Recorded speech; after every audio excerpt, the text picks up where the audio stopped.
Olá, queridos. Paz do Senhor Jesus.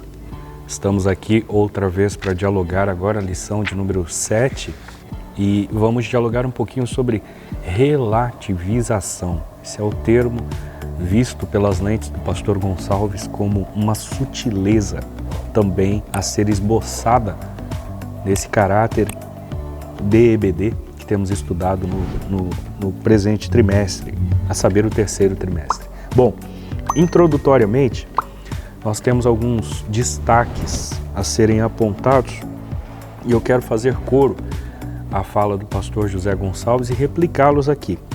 Ele vai dizer que a Bíblia sempre sofreu ataques ao longo dos séculos. Exemplares foram queimados, a Bíblia foi considerada perigosa, obsoleta e desnecessária.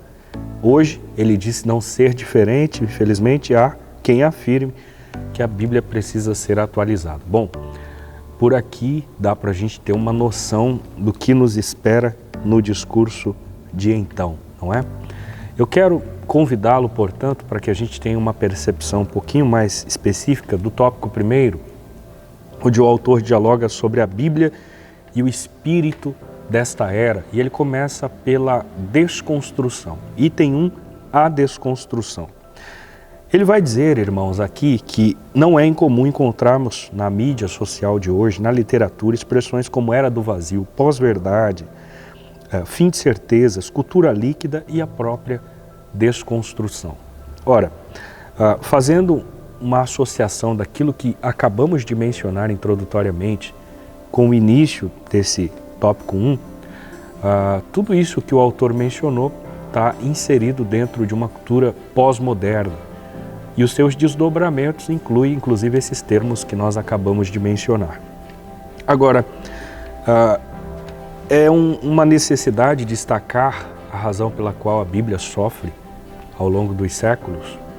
Embora existam diversos momentos em que ela sofrer arduamente, um dos momentos em que ela, de fato, tiver esse enfrentamento foi no século XIV, pelas lentes de John Wycliffe, ou John Wycliffe, como alguns preferem, um sujeito destemido, corajoso, estudioso, que enfrentou aquela época o romanismo e achou por bem traduzir a Bíblia para a sua linguagem original, o inglês. Só para contextualizar o cenário, naquela época não era comum as pessoas lerem a Bíblia. Na realidade, a ideia era que não lessem, para que não houvessem uma compreensão e logo um rebate, um combate, um contraditório, uma crítica e etc. Wycliffe foi por uma via diferente e viu a necessidade de compreender a Bíblia e não foi egoísta, não quis compreender a Bíblia a seu bel prazer ou a si apenas, mas tiveram o intuito de compartilhar aquilo que lera no seu idioma com toda a sua sociedade, com todos os seus conterrâneos. Bom, a história narra isso. Há vários historiadores que comentam a respeito dessa figura marcante para a história da igreja. Contudo, há quem diga que Wycliffe levara em torno de mais de 10 anos para conseguir fazer uma tradução, né? E não dá para duvidar, né, dessas questões, né? Por uma série de fatores, pelo contexto em si, pela dificuldade da escrita. Johannes Gutenberg vai inventar a imprensa aproximadamente um século e meio depois. Então, tem todas estas realidades contextuais que precisam ser levadas em consideração. O fato é que a tradução de Wycliffe ela foi tão importante porque ela conseguiu levar para a sua própria cultura o entendimento bíblico. Haja vista que o que estava em cena era o latim e as pessoas não tinham compreensão daquilo que estava sendo dito e muito menos compreensão para ler os textos sagrados. Então, houvera uma contribuição gigantesca. Mas exemplares construídos por Wycliffe foram devastados, foram queimados. John Wycliffe foi uma figura perseguida a ponto que um historiador diz que depois de 40 anos de sua morte, Papa Martinho V pede a exumação dos seus ossos e o descarte dos mesmos no mar. Ora, daí nós podemos entender que há tanto tempo atrás, no século, estamos falando do século XIV, do século XV, XIV e XV estritamente, essas duas relações, o quanto a Bíblia, a palavra de Deus e, consequentemente, os seus precursores eram perseguidos. Ora, no contexto atual nós vivemos esses elementos que foram destacados pelo pastor José Gonçalves, a era do vazio, da pós-verdade, da cultura líquida e da desconstrução. Isto é, em palavras mais simples, esse novo modelo se contrapõe ao cristianismo procurando desconstruir não a sua herança cultural apenas, mas o seu conjunto de valores ético-morais e espirituais. Minha gente, você se lembra do que Paulo disse quando escrever aos Romanos, capítulo 12? Se você lembra, você vai ouvir eu mais uma vez ratificar a ideia. Se você não lembra, ouça o que ele disse lá. Capítulo 12, estritamente o verso 2, Paulo diz: "E não vos conformeis com esse mundo, mas transformai-vos pela renovação do vosso entendimento, a fim de que experimenteis qual seja a boa, perfeita e agradável vontade de Deus." Ou seja, para a gente chegar a essa experiência, ao nível experiencial, algumas atitudes precisam primariamente serem seguidas criteriosamente. É preciso que andemos na contramão do mundo e, respectivamente, tenhamos uma renovação no nosso entendimento. Isto é, na contramão do mundo para não compactuar com aquilo que o mundo prega, com os valores que ele acentua e propaga.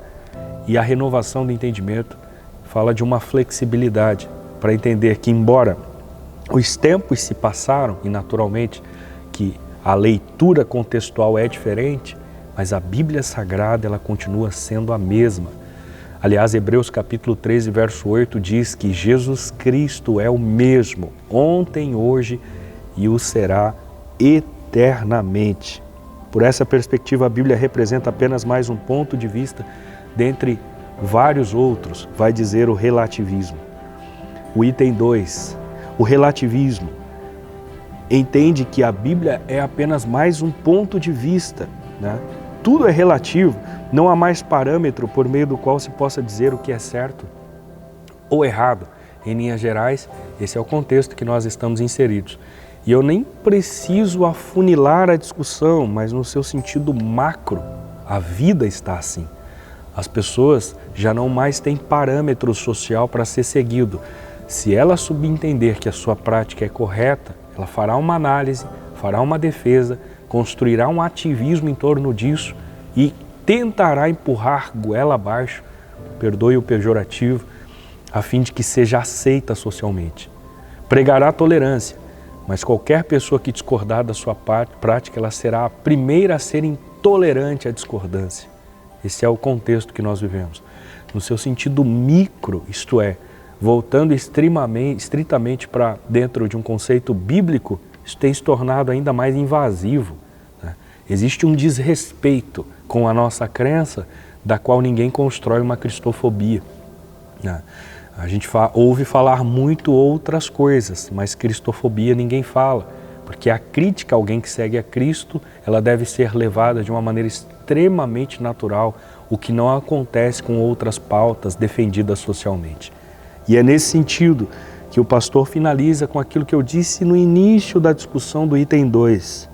A Bíblia, por esse viés, um viés relativista, ela é apenas mais um ponto de vista dentre vários outros, mas ela não o é. A Bíblia está como carta magna acima de tudo e todos. Ela é a nossa regra maior, ela é a palavra de Deus e a nossa visão é ortodoxa. Ela não contém ou se torna, ela é inevitavelmente a inerrante, infalível, indestrutível palavra de Deus. Estamos aqui para falar sobre o tópico 2. E o tópico 2 iniciou muito bem escrito. Sabe por quê? Porque ele inicia com uma frase do Salmo 11, verso 3, que nos traz uma profunda reflexão, para além até do que o próprio autor já nos diz e que já é muito rico. Destruídos os fundamentos, que poderá fazer o justo? Sabe, quando uma pessoa quer destruir, quando uma empresa é contratada para implodir um prédio, para destruir aquele prédio, ela procura em suas bases os locais exatos para colocar os explosivos. Ela cava, insere o explosivo naquele local e aciona de forma coordenada, para que assim o prédio como um todo caia. Ela não precisa explodir o prédio inteiro, ela não precisa colocar muitas vezes explosivos em todos os andares. Basta ela colocar nos fundamentos. Basta ela fazer pequenos buracos, colocar o explosivo e acionar de forma coordenada. É assim que muitas vezes o inimigo tenta fazer, tentando implodir, destruir família, igreja, sociedade, nação. Os ataques do diabo partem não de uma agressão como a de uma bazuca, como de uma arma de grosso calibre. Não. O ataque do diabo muitas vezes vem de forma sutil, cortando devagarzinho, com uma faca afiada, minando devagar, matando devagar. E esse ataque, por vezes, é a partir de uma ideia de relativização da Bíblia. Relativização dos princípios cristãos, uma troca de paradigma, já até conversamos sobre isso antes. Uma das coisas que se tem feito é observar aquilo que a própria igreja tem utilizado como discurso, os discursos que a própria Bíblia diz também. Lembre-se bem, e eu aí vou rememorar uma pregação de meu amigo Jefferson, é um pastor brilhante aqui que nós temos no campo. Ele uma vez pregou sobre o discurso da serpente. Na verdade, o título da mensagem não era esse, mas essa parte da mensagem ficou muito presa. O diabo, no Éden, ele, através da boca da serpente, ele relativiza aquilo que Deus diz. Eva justifica o não toque à fruta, dizendo, olha, Deus nos disse assim.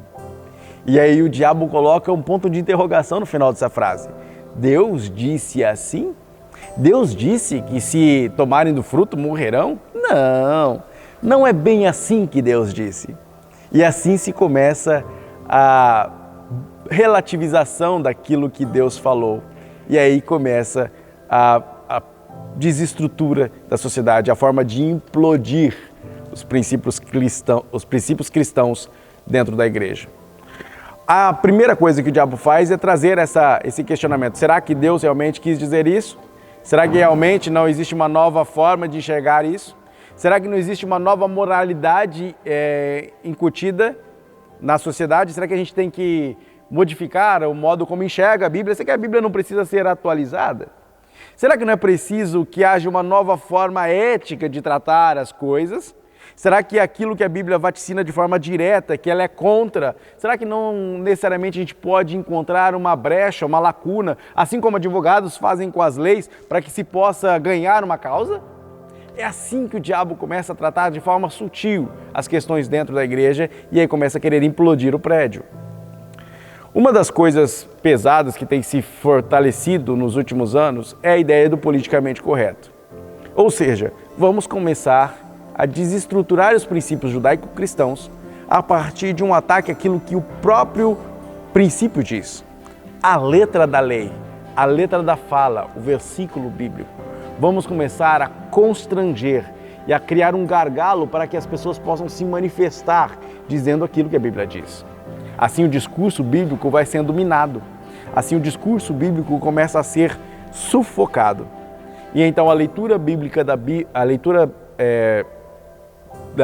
de forma direta, de forma pública, começa a ser proibida. A falar do nome Jesus passa a ser constrangedor. Citar textos bíblicos, então, não, para com isso, é um livro velho. E aí se começa a minar os princípios judaico-cristãos, os princípios bíblicos que moldam a nossa sociedade, que moldaram toda a sociedade cristã, não só sul-americana, mas também norte-americana, inglesa. Todo o Ocidente foi atingido por essa formação sólida, trazida pelo cristianismo. Toda a ideia do capitalismo moderno foi formada a partir de princípios calvinistas, inclusive, gerados através de princípios cristãos. Quem já leu Max Weber, né, a ética do protestantismo e a ética do protestantismo e o espírito do capitalismo, ou é o inverso, o título, mas importa, é esse título. Quando você lê esse texto, você vê como a base da sociedade e do capitalismo moderno foi formada a partir do Evangelho, a partir das estruturas do judaico-cristãs, da ética judaico-cristã. E aí, o modo de combater isso tem sido a relativização da Bíblia, o combate àquilo que a Bíblia proíbe. O aborto começou a ser entendido como correto. Vamos examinar bem isso. A leitura pública da Bíblia começou a ser combatida. Começou-se a criminalizar a opinião. Ou seja, eu não posso mais, e a depender do que eu fale aqui, enquanto estamos conversando, eu posso ser criminalizado por isso. É óbvio que isso não pode ser uma abertura indiscriminada para que eu fale besteiras, à torta e à direito, sem nenhum tipo de consequência. Mas a opinião ou a exposição daquilo que a Bíblia diz não pode ser criminalizada. Ou mesmo utilizar-se, como o próprio comentarista diz, uma ditadura da opinião, para que assim se sufoque a palavra da verdade e se maximize, coloque nos grandes outdoors palavras de mentira, que ao ouvido às vezes parecem doce, mas que no final são caminhos de morte. Caminhos que ao homem parecem direito, porque o homem está corrompido no seu modo de olhar, no seu modo de enxergar, no seu modo de interpretar, mas que no final são caminhos de morte. Por isso, o cristianismo gradativamente tem sido banido para a periferia da sociedade. Já a ideia de religião já não é mais vinculada ao cristianismo. A palavra espiritualidade já não é mais vinculada ao cristianismo ou sequer à ideia de igreja. Passa a ser agora até mesmo uma questão de conexão com o próprio ser humano. E aí Deus sai dessa configuração, sai dessa equação. Por isso é importante que nós, cristãos, sejamos a contracultura. Sejamos aqueles que ainda têm voz e que ainda manifestam as suas opiniões balizadas na palavra de Deus, não balizadas no próprio conhecimento ou na própria empáfia e ignorância, mas no conhecimento de Deus, na palavra de Deus. E a palavra de Deus nos ensina e nos auxilia a mostrar o quanto estes princípios são absolutos. Costumes mudam, cultura muda, mas os princípios bíblicos não. E é essa relativização que a gente combate.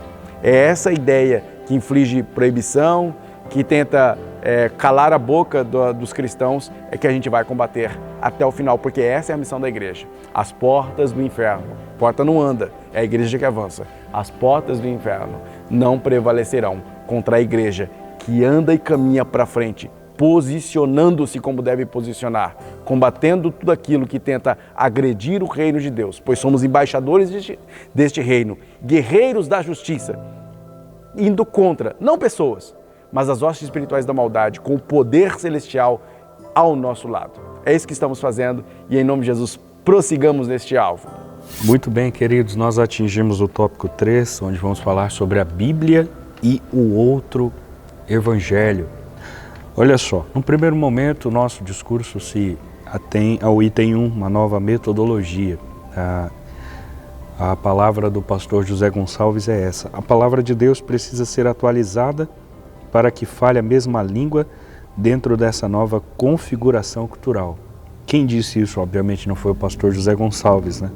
É a cultura pós-moderna do politicamente correto que pretende ressignificar a Bíblia Sagrada. E eu achei alguns pontos aqui muito interessantes antes de construir um comentário de fato, onde em outro momento ele entende que nesse caso, ou seja, pelo viés do politicamente correto, já dialogado no tópico anterior pelo Júnior, e por essa ideia de ressignificação da Bíblia Sagrada, o leitor passa a ser o mais importante e não o autor. Aliás, não importa o que o autor do texto bíblico disse, mas o que o leitor contemporâneo acha que está certo. Gente, em que ponto nós chegamos? Falando dessa ideia de nova metodologia, de nova ressignificação ou uma nova roupagem a ser dada à Bíblia Sagrada, uma atualização propriamente dita, como alguns pensadores dizem. Eu não tenho o intuito aqui de evocar o nome da figura que fez esse discurso, né? Até porque a intenção aqui não é medir força. Ah, mas então o seu comportamento é passivo nesse sentido? Você tem receio do enfrentamento? Não, irmãos, não vejo por esses olhos, e respeito se você pensar dessa forma, mas analiso mais por um viés cauteloso mesmo, modesto. Talvez seria a melhor expressão. Eu digo isso porque nós não estamos numa queda de braço, né? O intuito aqui não é medir força para dizer, olha, eu estou certo e você está errado, né? Pregar um dogmatismo, coisas do tipo. Por isso eu acho que é desnecessário dar vulto ou ecoar aqui a figura que fez essa interpretação, essa leitura. Acho que todos têm o direito de construir as suas leituras, mas também devem estar prontos para ouvir o debate, né? Para ouvir o contraponto. Então, de uma maneira muito sadia, irmãos, né? A gente contrapõe isso pela Bíblia, né? Essa atualização, ao nosso ver, ela é desnecessária. Haja vista que a Bíblia Sagrada, ela perpassa milênios. A sua estrutura é uma estrutura inspiradora. Os autores não escreveram por si. Em outros assuntos da EBD já foi discutido sobre a ideia de inspiração. Nós não cremos num caráter mitológico da Bíblia, como na década passada entendera-se que a Bíblia tivesse aspectos mitológicos, especialmente relacionados à criação. Nós não cremos assim. Nós não cremos que os aspectos inseridos, não por um viés científico, mas teológico no Gênesis, foram aspectos mitológicos inseridos na mente de Moisés. Não, senhores. Nós cremos na inspiração da Bíblia. Ainda que a fala de Paulo, na sua carta a Timóteo, capítulo 3, verso 16, pareça dialogar com especificidade ao Antigo Testamento, o caráter da inspiração, haja vista que o Novo Testamento não havia sido canonizado ainda assim nós cremos indubitavelmente que a Bíblia por completo é um fator inspiratório. O Senhor se utilizou das mais diversas facetas sociais, das pessoas mais diferentes socialmente, tanto intelectuais como semi-analfabetos, ou simples como sujeitos doutos, para escrever a Bíblia Sagrada. E o fator crucial que perpassa tanto por este quanto por aquele autor é a inspiração. A Bíblia é inspirada, por isso que ela é um elemento que não cai em desuso, que não se torna obsoleta, que ao longo de milênios continua sendo o livro mais vendido em todo o mundo, né? Então isso precisa ser respeitado. Nós entendemos quando alguém fala sobre essa ideia de atualização, porque nós vivemos um contexto de relativização. Isso já foi discutido aqui com vocês. O contexto pede isso, urge para que isso aconteça. A sociedade clama por uma relativização, por uma atualização estritamente bíblica, porque nós vivemos em um país que majoritariamente é cristão. Nós temos mais de 90% da nossa sociedade entendida, ainda que nominalmente, como cristã. E, respectivamente, essa sociedade sofre diretamente uma influência de cultura e de costumes judaico-cristãos. A ideia, no seu nascedouro, como já discutida também dentro de princípios marxistas, neomarxistas, gramscianos e outros mais, ideológicos propriamente dito, é a desconstrução cultural desses princípios, né? E isso, sorrateiramente, vai tentando introduzir inclusive os nossos espaços e dissolver princípios estabelecidos na Bíblia Sagrada. Então a contemporaneidade clama por isso. E alguns, talvez por uma infelicidade, por uma influência negativa ou por uma série de outros fatores, acabam sendo engodados por uma teologia invertida, liberal propriamente dita, engodados por elas, e apregou um novo, ou por que não dizer, um outro evangelho, que no item 1 o pastor José Gonçalves entende como uma nova metodologia. Isto significa, fazendo coro à fala do autor do nosso material, que o sujeito, na atual conjuntura, ele abre a Bíblia e interpreta a Bíblia como ele desejar, como ele bem quiser. Dá a ela as conotações que ele achar razoáveis.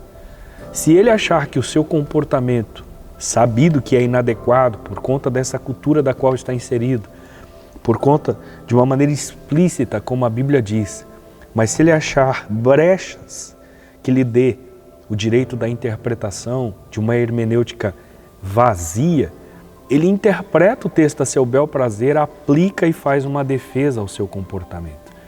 Então, na realidade, hoje, essa nova metodologia caminha para isso.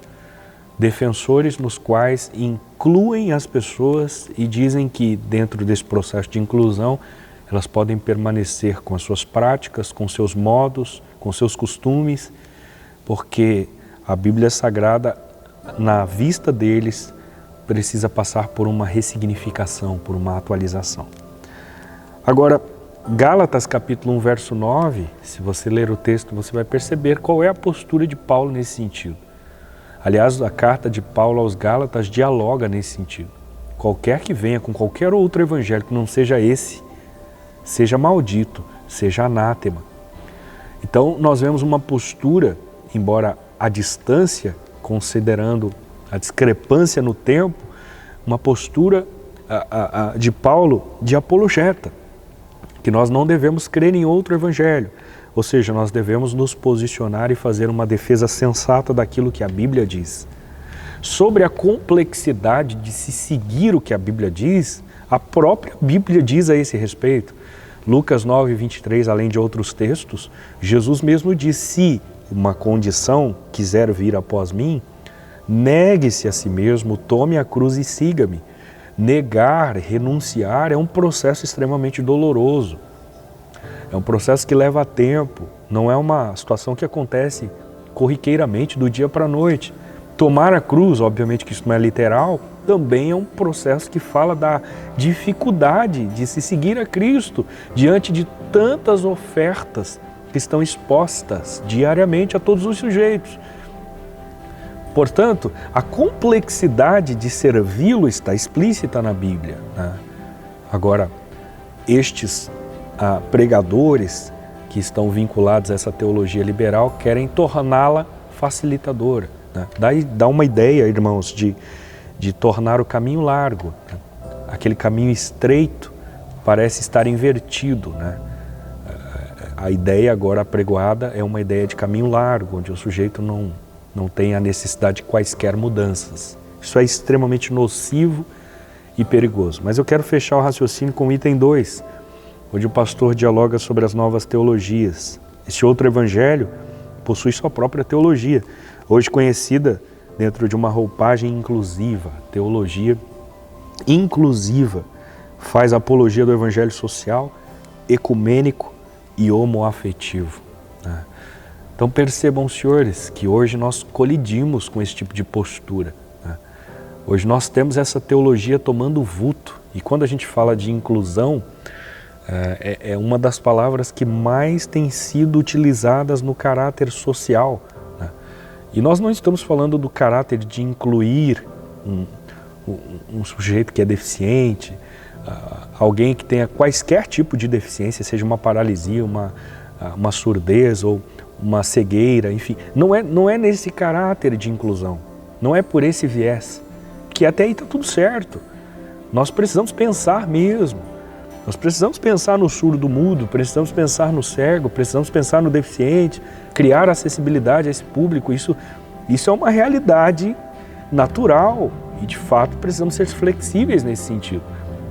Mas não é desse caráter inclusivo que nós estamos falando. Nós estamos falando de uma teologia inclusiva que sorrateiramente quer invadir os nossos espaços, dando a ideia de que nós devemos aceitar todo e qualquer tipo de comportamento, porque esse comportamento homoafetivo desse determinado sujeito não é biológico, né? É social, é comportamental, e etc, e etc, e etc. Você conhece como funciona o mecanismo, como funciona o sistema.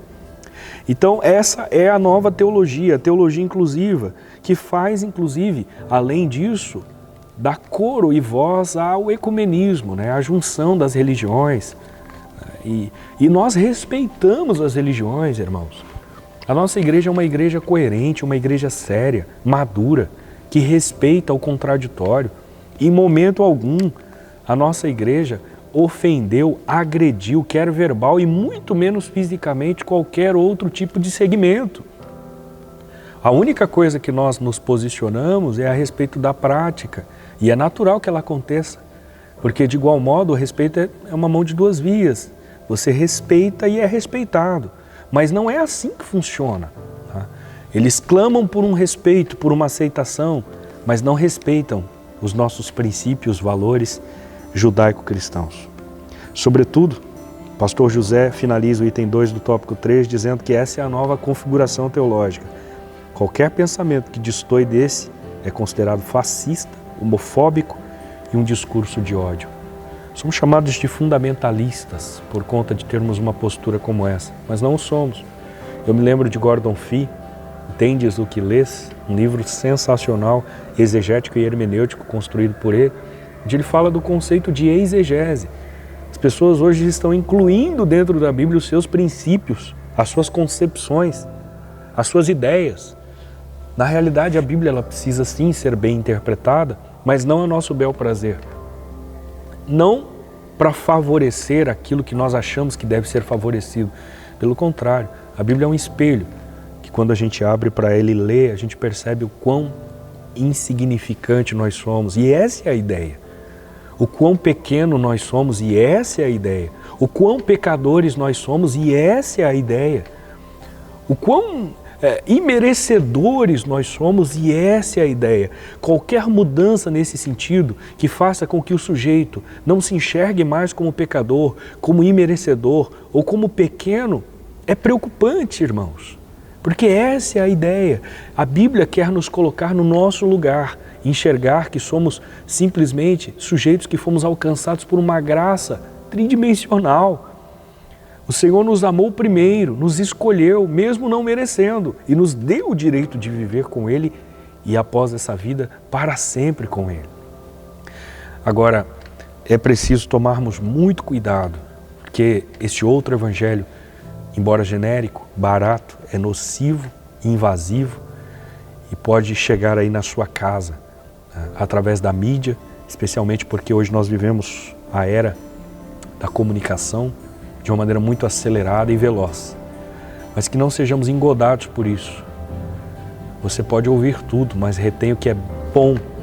Você deve ter ouvido, por exemplo, esse posicionamento, mas não significa que você tenha que concordar com ele. Então, peçamos a Deus graça, irmãos, maturidade, e tenhamos uma alfabetização bíblica. Leiamos a Bíblia Sagrada para que esses ventos de doutrina não nos levem e não sejamos influenciados por esses novos movimentos. Tenhamos em mente que existe uma necessidade urgente de mantermos vivos os princípios bíblicos estabelecidos na Palavra de Deus. Que sejamos estes homens e mulheres, influenciadores e mantenedores desse evangelho puro e genuíno, que acredita na transformação do sujeito. 5,17 da segunda carta de Paulo aos Coríntios. Se alguém está em Cristo, nova criatura é. O velho se passa e tudo se faz novo. Bom, pessoal, estamos de volta para falar agora do quarto tópico. São duas lições grandes, essa 6 e a 7, com 4 tópicos, falando sobre a Bíblia. E esse tópico específico vai falar sobre uma coisa que é bem repetida, principalmente uma frase dita pelo pastor Hernandes Dias Lopes. A Bíblia é mais atual que o jornal de amanhã. Eu não lembro bem, essa frase não é dele, eu não lembrei bem agora de qual John que é, mas se é o Stott, se é o Piper, quem que é que falou essa frase? Mas é verdade, a Bíblia é mais atual que o jornal de amanhã. E essa ideia de tentar atualizar a Bíblia, não estou fazendo uma referência só direta àquilo que o pastor Ed Renekiewicz disse, tá? Se você está pensando nele agora. Mas não só ele, mas há tantas outras. Na verdade, o problema nem é a ideia daquilo que o pastor Ed Renekiewicz disse uma vez. O problema está, por exemplo, na teologia de Rudolf Bultmann, da fonte da qual, por exemplo, o pastor Ednei bebe. Que é a ideia de tirar os mitos da Bíblia, de desmitologizar a Bíblia, de fazer com que a Bíblia pare de ser a verdade de Deus para apenas conter a verdade de Deus. Ou seja, você tem que passar a Bíblia na peneira para tentar retirar a verdade de Deus no meio de um monte de outras coisas. E não, isso não é verdade, isto é heresia.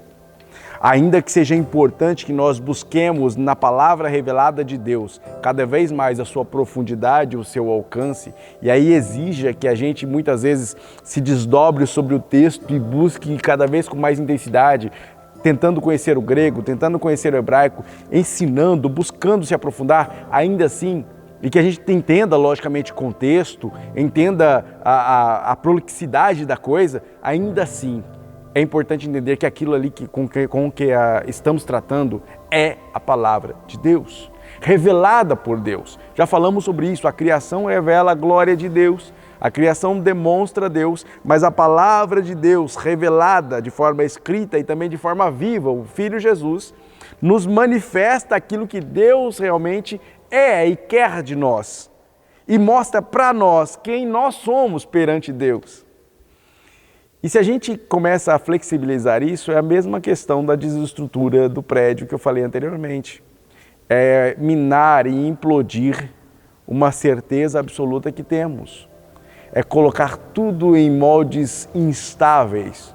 O ser absoluto e as verdades absolutas estão contidas em Deus. Não podemos relativizar isso. A Bíblia, ela tem uma frase dessa lição que é importante ser citada ipsis literis, como diz o meu amigo Diego. A Bíblia não se ajusta à sociedade. Precisa cada vez mais, na verdade é a sociedade que precisa cada vez mais entender o poder da Bíblia em transformar essa sociedade, transformá-la. A gente não precisa ressignificar a Bíblia ou atualizar a Bíblia. A gente precisa entender a Bíblia. E quanto mais a gente entender e observar aquilo que ela fala, mais a gente está na direção daquilo que é correto, daquilo que é bom, daquilo que é saudável, daquilo que é justo, daquilo que é sábio. Há uma heresia moderna que tenta fazer o que a própria serpente lá no Éden tentou fazer, reinterpretar a Bíblia, gerar modelos e modos de enxergar o texto bíblico fora de seu contexto, fora daquilo que a palavra diz, fora da sua cerne, e tenta criar um monte de analogias e bobagens. Isso em todos os meios, tá? Eu não estou isentando o meio pentecostal, por exemplo. Não estou enaltecendo outros modelos, não. Eu estou dizendo que muitas vezes nos nossos púlpitos nós temos que prestar atenção quando um pregador pega a Bíblia e cria uma analogia em cima de um versículo e foge para todos os cantos do universo, mas nunca mais volta para aquele texto bíblico. Ou então, quando numa pregação alguém usa um pedaço de um texto que não fora de seu contexto para construir uma ideia inteira, às vezes até uma doutrina, caracterizando isso de ensino bíblico, quando muitas vezes não passa nada mais do que um conto de carochinha, conta uma história falaciosa para tentar validar coisas que a Bíblia não diz.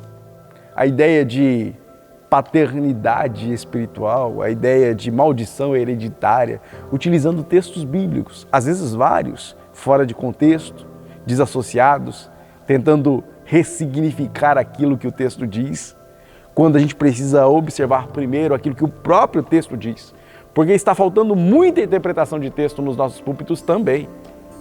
2 Timóteo 3,16 nos deixa claro que a palavra de Deus é inspirada, inerrante. Portanto, nenhum outro livro e nenhuma outra forma de entender a Bíblia pode ser colocado no lugar da Bíblia, do texto bíblico. A gente não pode tentar trocar aquilo que o texto bíblico diz a partir dos séculos passando. Ou seja, no século XX aquele texto significava isso, mas no século XXI significa outra coisa. Não, o texto significa isso para todos os tempos. Existe um princípio lá que se aplica de forma atemporal. A Bíblia, ela é inspirada por Deus, portanto, ela não precisa ser moldada à sociedade. Na verdade, é ela que vai guiando como uma régua, como uma estrutura para que a sociedade não degringole de vez e não caia diretamente no abismo com tudo que tem. Ninguém consegue ser classificado como inspirado. Ninguém, por mais bom pregador que seja, por melhor intérprete, por tanto do grego que conheça ou do hebraico que saiba, pode ser classificado como aquele que tem a mente de Deus, ou que pode dizer cabalmente tudo acerca de Deus. Ninguém é inspirado neste ponto. Deus revelou a palavra dele a nós, utilizando várias pessoas de várias culturas, de atitudes diferentes, de comportamentos diferentes, de construção ética diferente, de passados diferentes, de profissões diferentes, exatamente para que toda a humanidade em todo o tempo pudesse se ver na Bíblia, pudesse olhar a Bíblia como um espelho e entender aquilo que Deus quer que a esse espelho reflita. Deus quer nos moldar à sua imagem e semelhança, porque esta imagem e semelhança foi perdida no Jardim do Éden com o pecado, foi corrompida. E Deus quer, através de Jesus e através do poder do Espírito, ir nos moldando junto, usando a Bíblia como uma lixa, e nos moldando, e nos limpando, e cuidando de nós, para que quando olhemos neste espelho, possamos ver Cristo refletido nele, e assim possamos também nos chamar de cristãos, e não só ser chamados cristãos pelas outras pessoas. Nós precisamos olhar no espelho e ver Cristo refletido em nós. E só conseguiremos isso se nós olharmos para este texto sagrado. Medita nela de dia e de noite, que ela seja teu travesseiro, que ela seja teu alimento. Ela é comparada à água que flui, que mata a sede. É nela que encontramos apoio, é quando conseguimos conversar e ter comunhão com Cristo, através daquilo que Ele nos disse. É quando estamos sozinhos que ouvimos a sua voz dizendo: estarei convosco todos os dias, até a consumação dos séculos. É na sua voz, no meio da tribulação, que encontramos a paz necessária, através daquilo que Ele nos diz e o que o Espírito ministra a nós, no meio desta oração misturada com leitura. Por isso, nós precisamos entender e combater quem tenta muitas vezes distorcer isso aqui, colocando a Bíblia segundo o seu parâmetro de visão. Não, a Bíblia não precisa ser atualizada. Nós é que precisamos cada vez mais compreender como a Bíblia pode lixar a nossa estrutura, o nosso cerne, para nos parecermos cada vez mais com Cristo. Entenderam? A Bíblia é a sempre atual palavra de Deus. Muito bem, meus irmãos, nós atingimos a conclusão dessa aula tão importante que falara sobre a relativização. Olha só, eu quero finalizar entendendo piamente aquilo que o pastor José Gonçalves apontou na conclusão, e eu achei muito bem colocado quando ele disse: essa nova forma de entender o texto, a Bíblia que precisa de ajustes e não o homem se ajustar a ela. A que ponto chegamos, irmãos? Ao ponto de que quem precisa ser atualizado é a Bíblia e não mais eu que preciso ser mudado. Eu acredito no arrebatamento da igreja, irmãos. E, consequentemente, eu acredito que ele está mais próximo do que nunca. O Senhor, embora não tivesse dito o dia, a hora, mas ele deixou alguns sinais. E se você é sensível, antenado e espiritual, possivelmente você tem visto os sinais. Eu não acredito que esse sinal é menos importante que os outros. Pelo contrário, ele toma corpo e também se torna um sinal significativo de que estamos muito próximos desse advento. Eu faria coro à fala de João, quando escrever o Apocalipse: Maranata, ora vem, Senhor Jesus. Oxalá que Jesus voltasse para nos buscar hoje, agora, se possível, enquanto você está assistindo esse vídeo. Que o Senhor nos cubra com o seu sangue, que Ele nos perdoe os nossos pecados, que Ele tenha misericórdia de nós e que estejamos prontos, irmãos, para enfrentamentos muito maiores, que caso a vinda não seja o mais próximo quanto parece, enfrentaremos. Que sejamos cristãos relevantes e que estejamos prontos para o enfrentamento, não em armas, não com armas humanas, não tentando provar razão, não entrando em briguinhas bobas de internet, perdendo tempo com coisa que não vale a pena, mas que possamos utilizar a armadura de capítulo 6 de Efésios, vestir o capacete da salvação, a couraça da justiça, calçar os pés na preparação do Evangelho da paz, usar o escudo da fé, a espada do Espírito e ir para a guerra. Guerra essa que não é contra carne e sangue, mas é contra principados, potestades, príncipe das trevas e hostes espirituais da maldade que habitam, por incrível que pareça, nas regiões celestiais. Que Deus nos abençoe, irmãos. Abençoe você e a sua família, em nome de Jesus. Se você pode, insira assim a sua mão no coração e ore comigo. Deus Pai, nós te agradecemos por essa aula tão especial. Queremos pedir a tua graça sobre nós todos, indistintamente, aos que me ouvem, aos que nos assessoram, à nossa presidência, aos nossos supervisores, ao nosso cinegrafista, ao Júnior, a minha vida e a todos os ouvintes. Pedimos a tua graça, seja sobre nós, Pai. Não estamos aqui, Deus, para vender a nossa imagem, não estamos aqui para vender uma nova metodologia, nós não estamos aqui por status, nós estamos aqui porque cremos na tua palavra e cremos o quanto ela é importante, impactante e tem a capacidade de transformar a vida de um sujeito. E é por isso que nós estamos aqui, Deus. Nos dê armas, armas não como estas, humanas, mas armas espirituais para esse combate. Nos dê estrutura, sabedoria para entrar e sair, para conseguirmos vencer as sutilezas do mal, como a relativização. Todas estas bênçãos nós pedimos a Ti em nome de Jesus. Amém. Deus te abençoe, em nome de Jesus.